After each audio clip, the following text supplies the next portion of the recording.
us to be happy. Whether our kids are doing great or they're going through a difficult time, it allows us to be happy. Whether everything's going right financially or not going right financially, you may be sitting here today and saying, well, I'm a Christian and I'm not happy. I'd say, well, then you're doing it wrong. When my kids were small, for Christmas, we bought a wagon.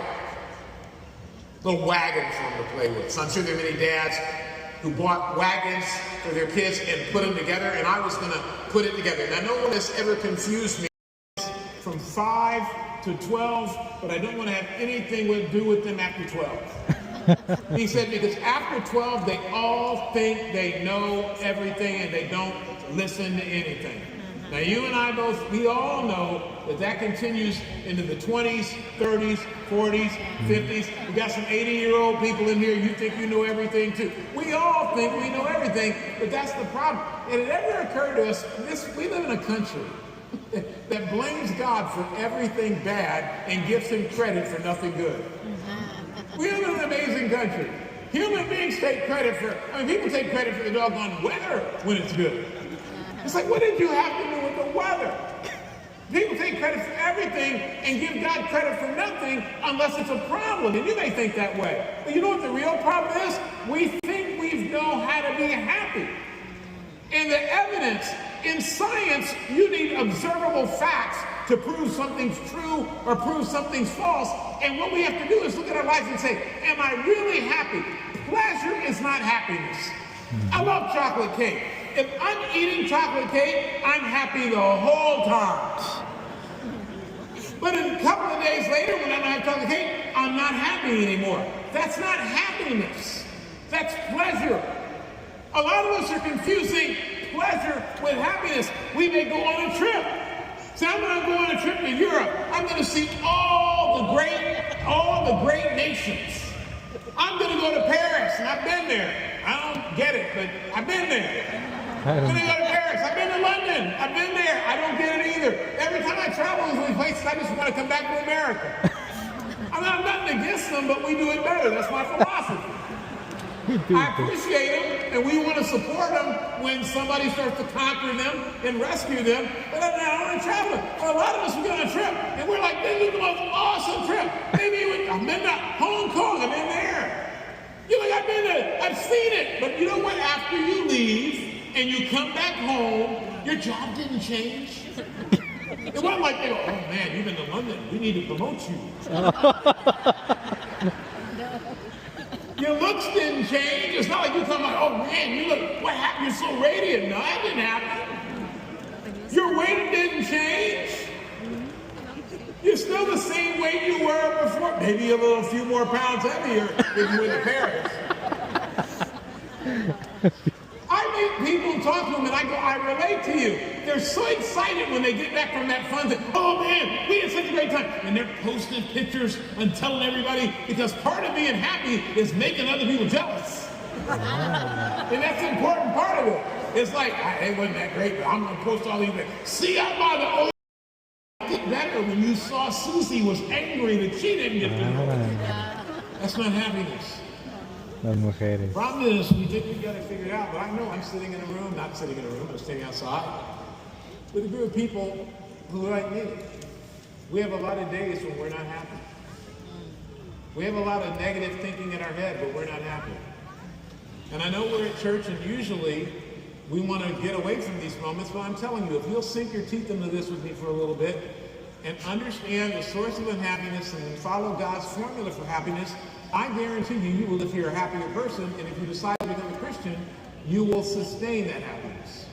The problem, when the human formula fails. In Ecclesiastes 2:26, it said, God gives wisdom, knowledge, and happiness. I'm going to read that part again. God gives. It is about spirituality, and the result of that spirituality is our morality changes. God never made the goal, hey, here's the 10 Commandments, follow these rules. He said, no, here's the 10 Commandments, make no other God besides me. That's the key thing. Keep me at the center of your life, and you're going to have a great life. But when you start falling for other things, your life's going to be unhappy. God gives wisdom, knowledge, and happiness to those who please him, but he makes sinners work, earning and saving, so that what they get can be given to those who please him. It's all useless. It's all like chasing the wind, constantly trying to figure out, how can I get happy? How can I get happy? The Bible says God gives us life to enjoy. God wants to make sure we enjoy it. Without his help, we're not going to be able to enjoy it. One of my favorite movies is All the Money in the World. Just talked about it on a great podcast I did with Josh Turner, lead scientist over at SLAC, and Dr. Gary Ruelas, one of the great doctors here in California and probably nationally. I'm not that well scripted and knowledgeable about medicine. But in it, I was talking about this movie, All the Money in the World. It follows the life of J. Paul Getty and Mark Wahlberg's in it. And it's about the fact that his grandson was kidnapped. And J. Paul Getty, for those who don't know, was the richest man in the world at that time. His grandson was kidnapped, and he didn't want to pay the ransom, even though his grandson's life was at risk. And the whole movie is about the grip and hold that money and greed had on this guy. Even though he had everything he could want, he didn't have happiness.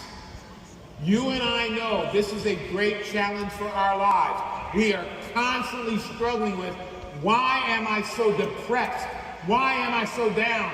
Just the other day, I was talking to some guys and I said, you've got to help out these brothers and sisters in Christ, because some of them have had their children leave God, or their children decide not to become Christians, and they're very discouraged about it.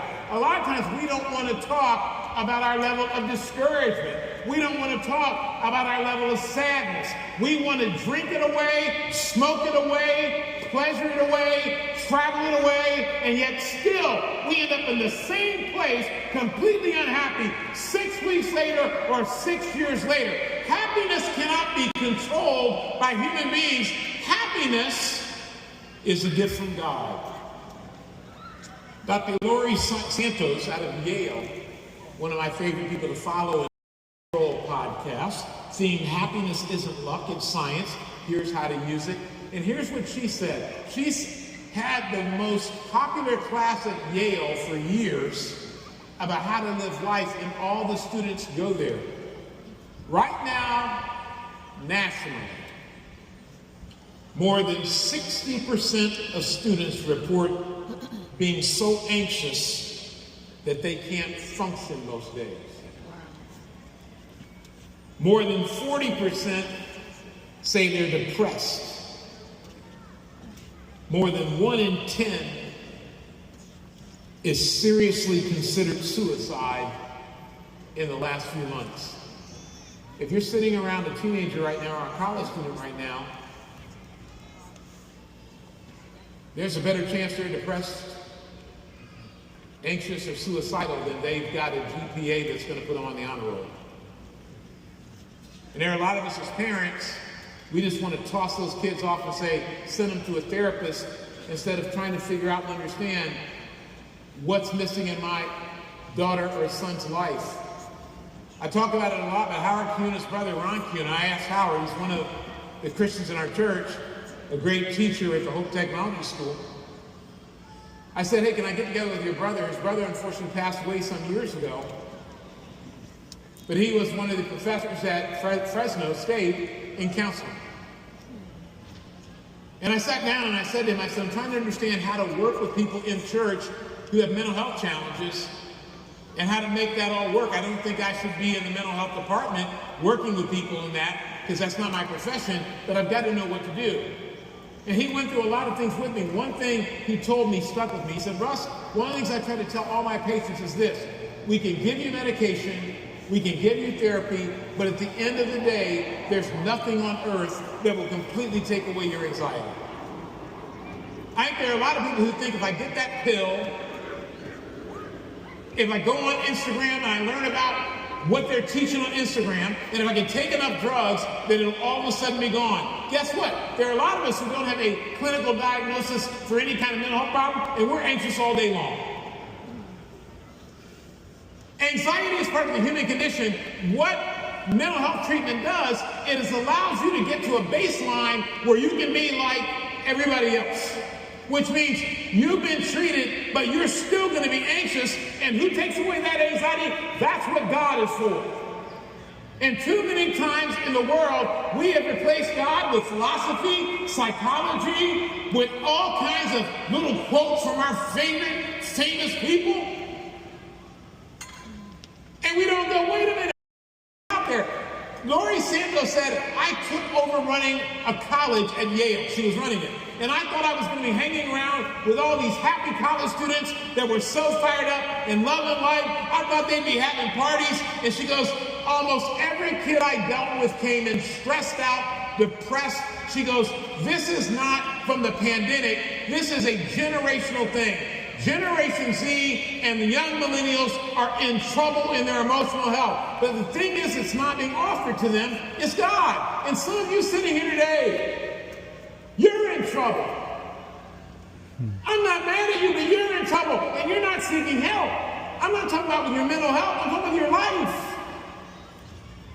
Why in the world would you drink and drink and drink and drink thinking it's going to make you happy? It's just going to make your family miserable and it's going to make you more unhappy. Yes, I understand it's a powerful substance, but you're going to that substance because every day you wake up, you're saying no to God and yes to this momentary pleasure. It's not going to help you. It's more than likely going to kill you. And drugs, people laugh. I know you snicker when I talk about it. Some of you kids that are younger, you're being fooled. I was reading an article the other day. Talked about ADHD. And it explained about ADHD that one of the most dangerous things happening right now is that people with ADHD were going on social media talking about their personal experience and giving advice to people in the world. And it said that a tremendous number of people with ADHD are getting terrible advice off the internet, and they're trying to do these things that are ridiculous, don't work, and dangerous because they're spending 6 to 8 hours on social media every day listening to someone who doesn't know what they're talking about instead of going to a professional. Then they said the problem is none of the professionals are online and on social media to teach people what's the right way to deal with ADHD. We've got to understand, I'm not against technology. I love it. I've got a startup that's what we do. We develop technology. But we are fools if we don't think, how in the world can this doofus person explain something to me they've never read a book about or learned about, and they're going through their own personal things. I remember when my daughter showed me something when she was like 12, or 9. And there was this guy, I can say this because I'm an African American, if someone who wasn't African American was allowed to say they'd be a racist. I suppose I could be a racist, that's possible. Against black people, that's possible, I suppose, but there's probably more racists that are not black people, so I'll go ahead and say this. She said, look at this guy, he's giving great advice. She was like 9. And I look at this guy, he's in a Cadillac, he's sitting there, and he's got some, suit on that only someone in the 1975 should be wearing. And he's spouting off all this stuff. He's not married, he's had no training. I mean, he looks like a guy from the barbershop I went to when I was a kid. But people are like, 1 million subscribers. I'm like, where are we headed? And there's some of you out there, some of you older people and younger people, you're like, I know I'm going to lose weight by drinking some Kool-Aid mixed with bleach. I read it on the internet. There's some of us who are like, what's that in my neck? Let me get on the internet. Oh, I have botulism. What is that? And it's not true. You have no sense, but you don't have botulism. We've got to be more aggressive to call out the false things that are being taught, and especially things that don't include God. In Mark 4:18, the human formula And others are the ones on whom seed was sown among the thorns. These are the ones who've heard the word, but the worries and cares of the world, the distractions of this age with its worldly pleasures, and the deceitfulness and the false security or glamour of wealth for fame, and the passionate desires for all the other things creep in and choke out the Bible, the word, and it becomes unfruitful. When you see unfruitful in the Bible, think unhappy. Unfruitful. He's saying we get wrapped up in all these things that are just choking us. Worries, money. Do I get this? Can I afford that? And it's crushing us. Dr. Laurie Santos describes it this way. We're much better off not trying to change our circumstances. Getting richer. Changing where we live. And she's begging, says, but then, this is verbatim from the Rich Rod podcast, so we're just quoting her exactly as she spoke it. What should we be doing? Changing our behaviors and our mindsets, because those things are going to matter more. I think it is essential that we understand what is the role of God in the Bible and Christianity. It changes our life, so that even if our circumstances never change, we can be happy. I think there are some of us out there who are Christians, and you're a bad advertisement for Christianity. I've been there, because you're so unhappy. Say, come visit my God. He can make you as miserable as I am right now. Well, great, I can be miserable in this life, and then I can go to hell with you. That sounds like a plan. In Galatians 4:15, Paul writes and says, what has happened to all your joy? Can I really say I'm happy? And do I know how to be happy? To get there, we've got to answer a question. Whose formula will you follow? God's formula or your own? And James 4:13. Now listen, you who say, today or tomorrow we will go to this or that city, spend a year there, carry on business, make money.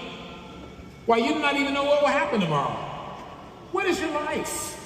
You're a mist that appears for a little while and then vanishes. Instead, you ought to say, if it's the Lord's will, we will live and do this or that. The question we have to ask is, what am I living for? We really live for one of two things. We either live for the who or we live for the what. We live for the what can I get, what can I have? Or we live for the who will I love and who will I know?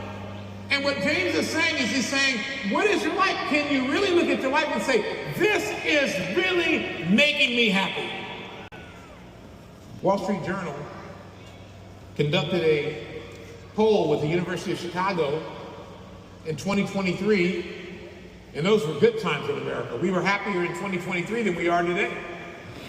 But here's what it said. 12% of Americans say they're very happy. That's it. That's all. 12% of Americans say they're very happy. We're in a happiness recession. Here's what the report said. National metrics show a decline in happiness despite rising living standards. People making more money and they're less happy. Only 12% of Americans now describe themselves as very happy. That's the smallest share on record since the 1970s. That's a long time ago, because I was like 10. I'm considerably older now. And we considered the 70s depressive. So how unhappy are we? I'm serious. Jimmy Carter gave a speech on the national malaise of America. The national depression in the 70s. They're saying we were happy in the 70s. For those who lived in, we had the Pinto to drive. Those were not good times. You know what I'm saying? That thing got hit in the back and exploded. But we were happier than we are now. How bad is it? When you look at your kid and they're miserable, you say, you should be happy because it's better now than then. But they can't, because this world has lost all sight of God. Meanwhile, about 30% say they're not too happy. Don't tell me how you feel right now in your act. I'm talking about when you go home and you put that music on you listen to. That music that's not happy. That music, I don't even know who some of these artists are. I hear people listening to it and they're like,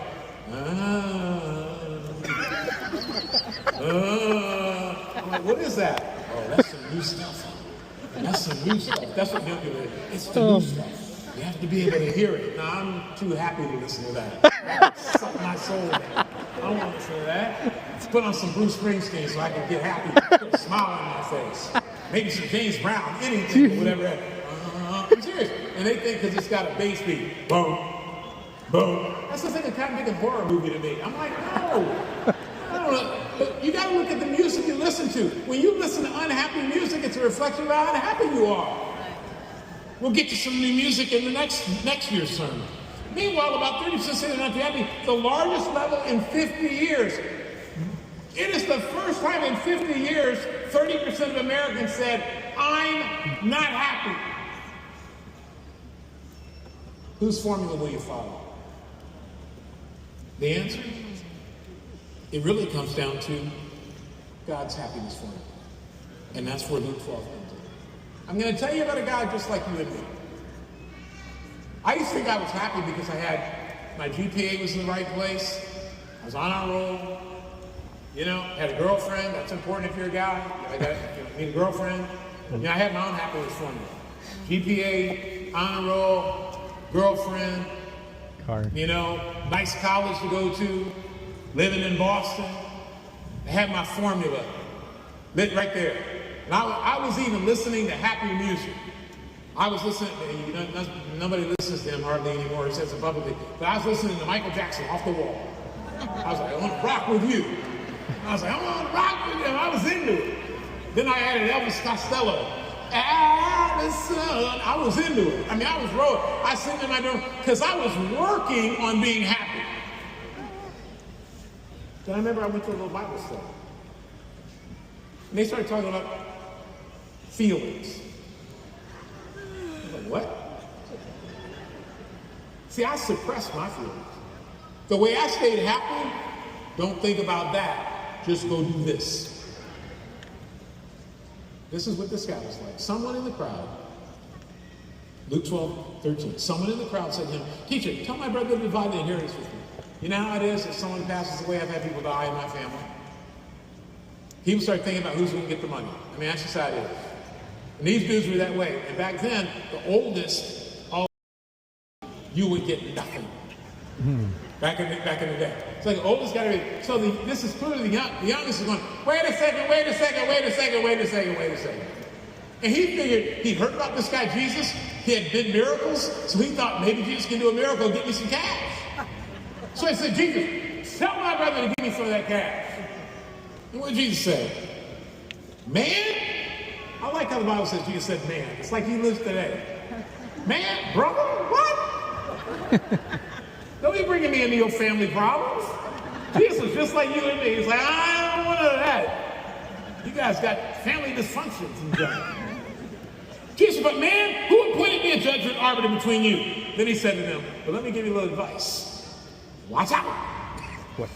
That's an exclamation mark. I should say it louder. Say, watch out. Be on your guard against all kinds of greed. This dude got called out right there. He was trying to get the brother to split it because he didn't have nothing. The brother had all the money. He was like, get the brother, give me a little something. And Jesus said, I'm not going to tell you about whether he can give you something or not, but you greedy. That's how he dropped it on you. Well, see, a lot of people say, I want to meet Jesus. Are you sure? Jesus was like, you eat too much. Jesus is dropping it. You can't afford that car. You need to trade that junk in. What are you driving that car for? Get yourself a bike. Non-electric, because you can't afford that either. Jesus is dropping on people. Man, watch out. Be on guard against all kinds of greed. And then he drops this line. Forget Nietzsche and Schopenhauer. Forget Young. Forget the great thinkers. Forget Karl Marx, all of them.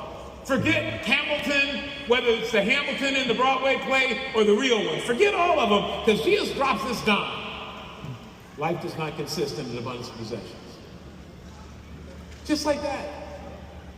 Life is not consistent in abundance of possession. All you got ain't gonna make you happy. When I was a young kid, my dad always took me to get my hair cut in the hood. I lived in the suburbs. That's the thing, you know, you can't get your hair cut by suburban people. That doesn't make any sense. Okay, white people, it doesn't make any sense. I didn't say that. Dad was like, let's go to, so we drive downtown. We drive downtown, you know, when I was 7, 8, 9, 10. Believe it or not, you'll probably enjoy this. Floyd Mayweather, you probably heard of Floyd Mayweather before, boxer. And so I went to get my hair cut where Floyd Mayweather's dad got his hair cut, and there's a big picture of Floyd Mayweather's dad because he's a boxer. And so that's why I went to get, and my mother taught Floyd Mayweather, just so you know that. But anyway, so I go there, and eventually I started looking around, and I started noticing mostly black people living in the inner city, because, you know, I mean, let's face it, there's been a little bit of oppression in America, and black people have not always got, I'm just telling you the truth, they've not always gotten a good deal. I mean, slavery was not, slavery results in freedom. Give us that slavery, man, because we feel like we have some home, and someone give us some home cooking. No, we wouldn't have picked slavery. I'm giving us slavery. And so, I said to my dad, I said, why is it that every one of these houses that black people live in downtown, they're all broken down? We got this shiny new Cadillac parked in the driveway. He said because they can't get a mortgage for a house, but they can get a loan for a car. I drive in those neighborhoods, no bookstores, just liquor stores. And I made a note to myself, don't get caught